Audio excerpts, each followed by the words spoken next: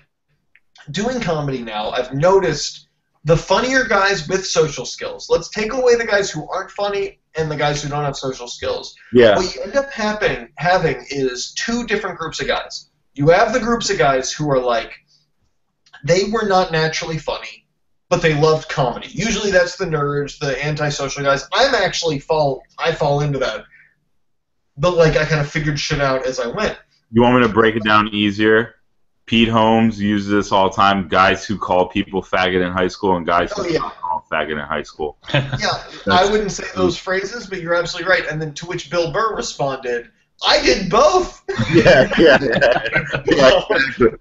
It's a class. By the way, anyone who has not heard the Bill Burr episode where he was on Pete Holmes' You Made It Weird podcast. That's one of the coolest episodes where they talk about theories of comedy and East Coast versus West Coast comedy. That's awesome. Fucking phenomenal. Watch that or listen to that. I mean, but anyway, but it really is. There's guys who are like, I got made fun of in high school, and so I got to be a very good joke writer, and now I'm learning how to tell the jokes. Or you had guys who were like, I never had to write a joke in my life because I've always been naturally funny. Doesn't mean they were popular, doesn't mean they were bullied, but they were naturally funny. Right. And I've noticed that big difference between the guys who wrote jokes to get funny and the guys who just were themselves to get funny. I have no idea where I was going with that. People who have stage presences early on are guys who were like more like the fucking hey fuck you in high school or whatever. Are guys who have stage presences more early on and they don't have the jokes, and then the nerdy guys have jokes but they don't have the stage presence. Yeah, and you seem I gotta admit, Sergio, I assumed you were the former. You had the stage presence, but because you kind of always had a smooth social like upbringing thing, and then you figured out the jokes as you went. Am I wrong about that? I mean, it's true. In high school, I was basically okay. So now there's like the cool, popular people, like football players, hot girls, whatever. I was the group right below that group, where everyone below me, it was my job to keep them down, to make fun. But the popular people still looked down on me, and everyone was like, "What's wrong? Is this kid retarded? We don't know what's wrong with this kid." I was in She's All That, who tried to make the little kid eat the pubes, and then... Time out. You're going to reference pube eating scenes from She's All That, but you don't know 311? No. This works. Go on. I'm sorry. Yeah, I'm like that guy, where like I can bully like the nerd, but then like the football player comes up, and I'm like, oh, hey, what's up, man? Yeah, we're friends, bro. Yeah. Okay, that makes sense to me. See, I had a thing where like, it was like everything in my life should have made me a popular kid. I was like 6 foot tall by the time I was 13, practically. Like I was athletic. I was fast. I had very well off parents. It's funny that you everything. It's funny that you say you're athletic when I've seen you go to the gym in jeans before. That's actually a perfect example. Time out. That's lifting twice as much as I should have been able to. Listen, that's the thing. That's why it's a perfect example. Because all of my like biology and like heritage should have been popular. But all of my environment and behavior was so unpopular that it was like I literally had a cheerleader tell me, if you just put on a different shirt, like you'd get all these girls. Like that. It's like you don't have to change anything else, just put on a fucking nice shirt for once. And like in 5th grade, I was really popular in 5th grade. Like I was in 5th downhill from there. There was no sex. The sex in 5th grade was you would finger girls. Jeez. How would no? Fuck you! I swear to God. And I was one of the first people to finger a girl. So I was cool in 5th grade. And then I got in a fight with the main leader of that group in like late 6th grade. So I was a loser 7th and 8th grade. And then 9th grade, I was still kind of a loser. And in 10th grade, I just went like, I was the asshole in class yelling things out, getting suspended, like anything just to get a laugh, to get people to like me. So that was the rest of my high school career. So at the end of I forget if I've told the story on the podcast. I don't know who I've told it to, but in 4th or 5th grade, we would have these random assigned seatings, and there was one table that I ended up having for like a semester in one class. It was me and my fat friend Ryan, and he was the funniest guy ever because he learned. No. He's just Ryan of Eric Tries Too Hard fan. So like no, but this dude Ryan. He was like he was the class clown, but that was because he was just naturally funny. I think he learned how to do that because of, being a chubby kid. He was just like, I got to figure out how to be funny. Which is unfortunate. That's what that comes to. But I always had jokes in my head, but I couldn't deliver them. And in 4th grade, we got paired up randomly. It was the two of us and the two girls in the whole grade who had developed early. And so it was like, oh, they're the most popular human beings on the planet. They were Bebe when she gets boobs in that South Park episode. And everyone turned into cavemen around them. That's what that was. So, like, there was one time where, well, this is a system we developed, but the first time it happened, I remembered going, like, I was about to say a joke, but I was like, they're not going to laugh. They always look at me like an asshole when I say jokes. So I whispered it to Ryan. And Ryan told the joke. And the girls laughed their asses off. And I was like, and that's the moment where I became interested in psychology. I should have been like, no, I'm a comedy writer. That's the path I should have taken. But I was like, I want to learn about human psychology. But anyway, so we kind of did that a lot, where I was like, I would just whisper him jokes, he would say it, and the whole class would laugh. And then when we went to middle school and high school, he was at a different school. So I just remembered being like, I want that feeling again of making a class laugh. And between 10th and 11th grade, I started doing that thing where I go, you know what, fuck it. I'm going to start writing jokes, putting myself out there. And that's when I started watching Tough Crowd, Daily Show, and just stand-up comedy 24/7 and try to learn things from it. And I remember I got into 11th, or no, it was between 11th and 12th. Got into 12th grade, and I would say things in class. Nobody liked me. Everybody fucking hated me. I'd make a crack in class, and everyone started laughing. And it wasn't the dumb jackass in the back of the room, the fat kid, or the lacrosse burnout player, like whatever. It would be like a smart joke, and people would laugh. And I was like, this is the greatest feeling ever. And then for some reason, 10 or 11 years go by, and I go, let's forget that feeling. Now I'm just like, oh, right, the greatest feeling in the world. Let's go for that again. It's fucking crazy that you say that, like, I'm so attractive and stuff, because I don't really think I am. I think I'm like trailer park hot. Like, if I live in a trailer park, I just fucking everybody. If you tilted your camera up like this, I think you'd be like fucking a 10. Yeah, right there, that's a 10. No, dude, that's the thing. Is like I did these. I've had a lot of like people on this podcast over time who I'm just like, who are like way more successful than me, and I'm like, oh shit. And I look at them, compared to me on the screen, because if I look at them by themselves, I'm like, you're fine looking. But then I do on the screen, I go, you're way better looking than me. Holy shit. And we're both using the same garbage technology to pick up our faces. I have no excuse. But there are sometimes, like, I get the feel for people who are just like, oh shit, you have that kind of star power thing. Like, and it takes years to develop, but like there are people who just kind of have that, oh, I'm talking to somebody, even if you're not famous, I'm talking to somebody who feels famous. So I don't know, like, I feel like people either wearing that or have it. I want Eric to follow me around when I try to book shows. When my girlfriend breaks up with me and I'm single again, I want you to just come everywhere with me. I'm just gonna move. I'm gonna move to. I'm your leadoff. I'm your leadoff. I'm your leadoff batter for like shows. I'm just like, hey man, I'd like a comedy show. I'm really funny. And they're like, get the fuck out of here. And then Sergio walks in like, hey, sorry about my friend. I just wanted to let you know that I took care of him. He's not going to bother you anymore. And they're like, oh, you're good headline. In Harrisburg, bro. I'll come down there. Okay. I'll be up there a few weekends in the next couple months. It looks like that's not a... by the way, what you said, Sergio, nobody has the context, but I'm going to tell you so you don't say any more hush-hush about all that. But for real, based on what you said, yeah, I'm coming up a few random weekends, and yeah, if you want to come on down, we can do some shows. I am looking to try to like figure out how to get some shows. Anyway, so you guys have anything else before we finish up? This has been so much fun. I'm glad we all got to do this. I mean, Brad talks so much, like completely monopolizes his podcast. I don't think we should let him say anything else. I gave him the first 10 minutes. No, it's funny because my screen, for some reason, has been Brad the entire time, and everyone else is. And you know what that is? You should totally be saying something right now, and then like somebody would just jump in and like cut. Like, hey, Brad, you know what that is? That means he forgot your name. He hovered over you to remember it, accidentally clicked, and his screen has been you the whole time. I muted Ben Morrison, and then I clicked. I know you did. Why'd you do that? It just annoys me. I don't know why.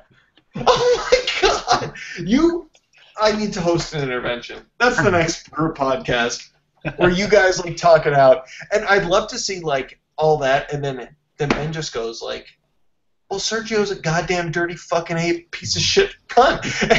Like, he's just got all this built up inside him versus you, and we have no idea. It's just some people, man, like, it's just, I don't know what it is. It's like their face or something, or you just don't gel. Like, you and Brad are, like, cool guys, you know what I mean? Like, but it's the first time anyone's ever accused us of being cool, no offense. No, I like you guys. I don't know, he rubs me the wrong. Dude, here's what I love. I love that, like, what I want to do is I'm going to, like, a few weeks from now, I'm going to send you, like, all of his credits. Yeah. And then Serge's going to come back on and be like, dude, you know who's really cool is that Ben guy. No, I'll still hate him, man. Trust me. I've met people who, like, could have done so much for me, and I'm just like, I fucking hate this guy, and I won't. We got to unpack this when you're both there, because that's unbelievable to me. He's the most... The biggest insult that I could ever imagine anyone saying to him is, You're middle of the road. That's like the worst thing I can imagine. Well, you said he was middle of the road. I said I don't like his face. I don't think he's middle of the road. I think he's goddamn talented. And that's what I said. I just am trying to imagine from another person's perspective. We should fight. What's the equidistance between Wisconsin and Pennsylvania? Let's meet somewhere and fight. This doesn't make any sense to me. You and Brad around us, like, fight, and we're just like, yeah. See, I make things awkward when I don't have jokes, and I've learned I don't have jokes after like an hour. I've been prepping this, like, I feel like a douche saying when I say, like, I have this many minutes because, you know, for all I know, they could be garbage. I'm basing this on, like, a couple of crowds, like, a couple dozen crowds, and Sergio. That's what I'm basing, like, how I consider my stand-up jokes. But, like... Dude, if you sucked, you know me. You saw what I just did. You tell me. Brad did, or not Brad, Ben did nothing to me. He was the sweetest man, and I'm just like, I don't like your face, bro. If you sucked, I would have been like, Eric, man, this shit isn't for you. You're fucking funny, man. That's what I love. Thank you. Well, that's what I loved it the first time you listened to it, and you were like, hey, oh, and Brad, you've never heard what Sergio's heard. You heard my worst stand-up of all time. That's all. That's what you heard. When Serge heard, like, 2 times after what you heard, Brad, when I had a crowd who laughed at my opening joke, and then I had confidence for the rest of it, that's what he heard. But, like, that one was, like, you told me, and this meant a lot because the one thing I will say about myself that's a definite positive, I know how to write a fucking song. Like, I know how to write a song. I know how to go through the process. And even with the songs I have where I go, like the Heavyweights record that I think is really, really good, that got pretty, like, reasonably popular in the genre, I still listen to it and I go, I know 100 things I could have made better. So it's like, in my head, I know how that goes. So when I comment on other people's music, I know what's real and what's not. And so when I first showed you that first thing, it was my 3rd or 4th time on stage, and you were like, oh, you sound like you're a couple years in. Yeah. And it really, you rang true of like, oh, good, I don't sound horrible, because I know how horrible people are their first couple of years. But it wasn't like you were propping me up a whole bunch. But when I sent you those other ones, and you said the phrase, oh, okay, you're actually kind of good at this. That's a real compliment. That is because you're not telling, like, any other asshole would go, oh, you're totally great, man. Yeah. Because that's a person who wants to just make you feel good and move on. You're like, oh, you're actually kind of good. To me, that's the biggest compliment. Because I know how... Notes, and I'm like, listen, man, I'm going to be really honest here. But don't get mad at me because I consider you a friend, and I only have, like, 5, so... I laughed really hard when you said that. No, but that's the thing, is, like, that honest feedback where you're like, and what made me feel really good about your feedback, not even just any of the compliments you gave me, but it was, like, there were bits I was like, I feel compelled to do this, but not because they're funny, but because I feel pressured by my environment and the people around me to do these bits. Right. But I was like, I'm on the fence. And then there were other bits where I was like, oh, I just did them for the first time. They didn't get laughs, but I love them. Like, right. But I might stop doing them. And you told me, without me telling you any of that, you're like, those bits that I thought were good, you were like, they're great, keep doing them, fuck the crowd. But then the bits I was on the fence about that actually got positive reactions a couple times, you were like, those aren't that great. And I was like, I agree with you. It lets me know. Problem in comedy is I see so many people and you could tell they're just not getting honest feedback. Where you just want to be like, man, that joke, there's nothing there. You could try to write that joke for a year and you'll never get anything. Or their stage presence or whatever they're doing, and you know, like, nobody's giving them honest feedback. Everyone's just like, oh, you're so funny, man, good job, and like they're bombing. They don't even realize they're bombing because people are laughing to make them feel better because of who the crowd is. Like, ha ha ha, uncomfortable, and they're like, I gotta laugh. Yep. Yeah. No, that's beautiful. And so stand up. Thank you. That's where this conversation was going before we wrap up. That's the next thing I was gonna do. What did you say? Do stand up. Yeah, man. Your robot butt shit is not robot butt shit, but your stuff that you put out on Robot Butt is very funny. I know you're funny because I know you as a person. And here's the other thing, Brad. You keep things inside. I do. I was just about to say that he doesn't put out shit. He only puts out good. Like, he won't say anything unless it's good.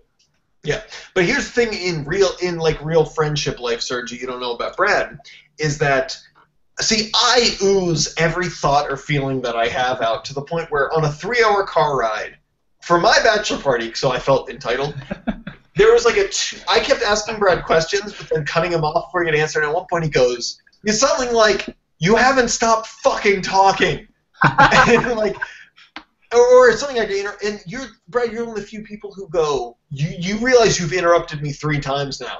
And I'm like, oh, I'm so sorry. I don't ever want to interrupt. I don't want to monopolize, but I need to be told to shut the fuck up. Yeah. But like, so anyway. And that is probably my biggest pet peeve is being interrupted, because I feel like I'm a pretty quiet guy. So when I do talk, listen up.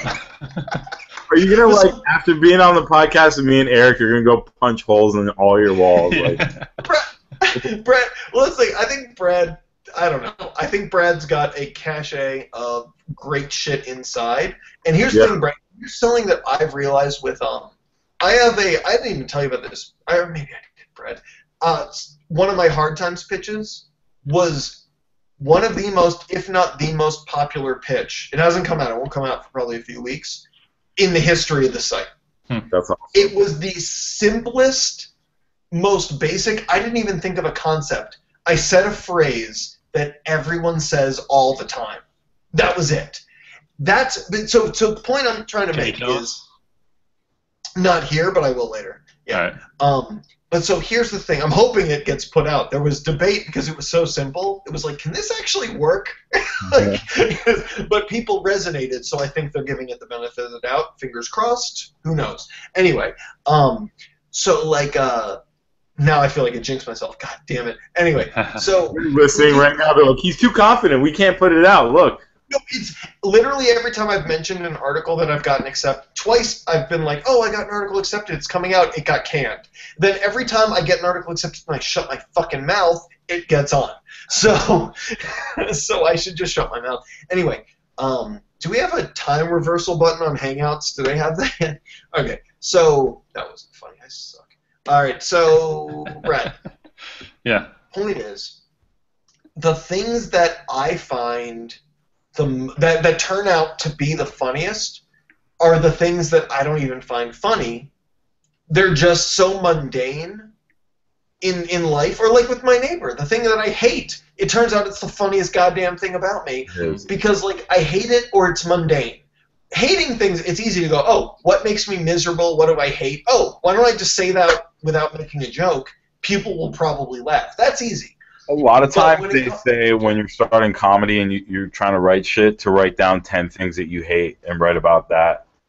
Yeah, and not even jokes, just what you hate and why you hate it.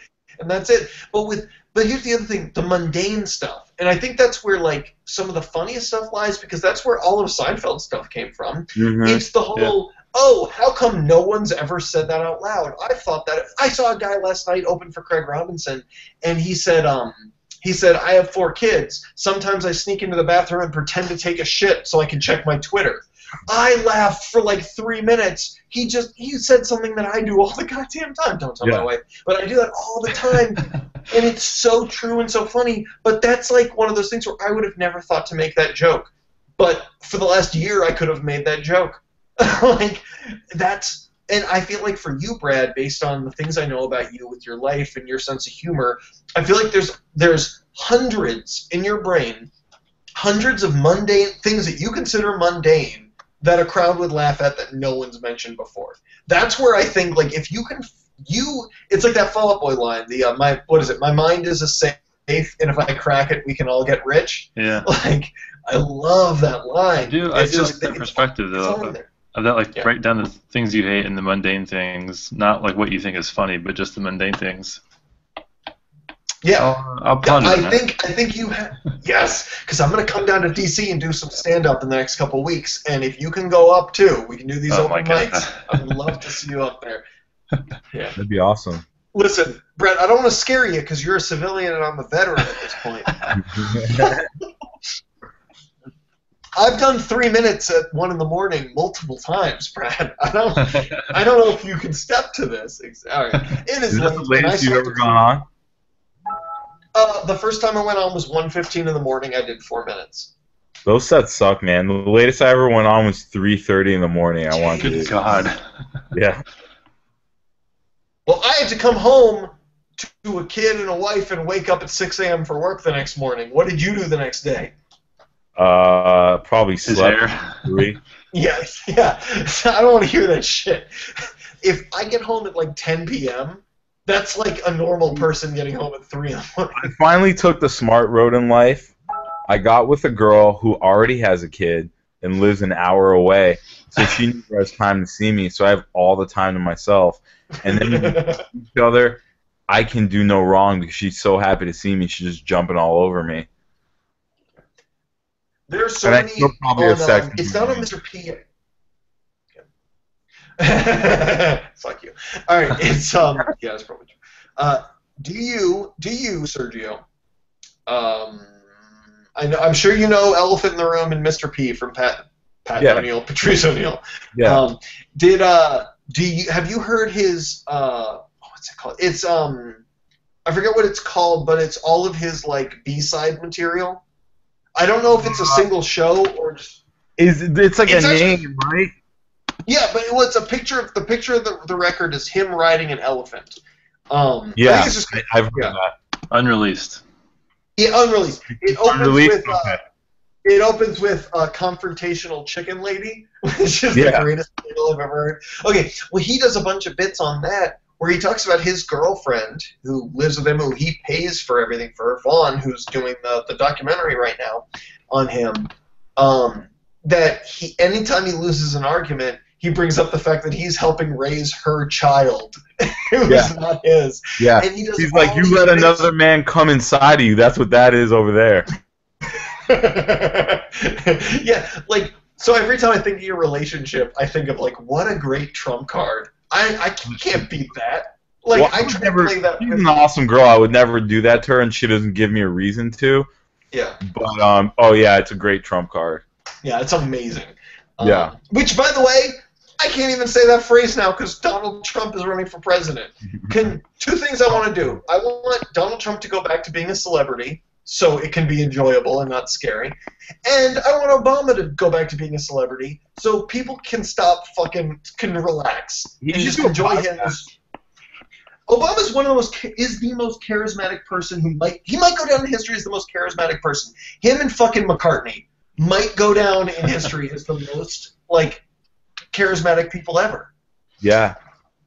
Did you see that theory going around that Prince was killed to get his material because he got his songs back from Sony or whatever? I heard that.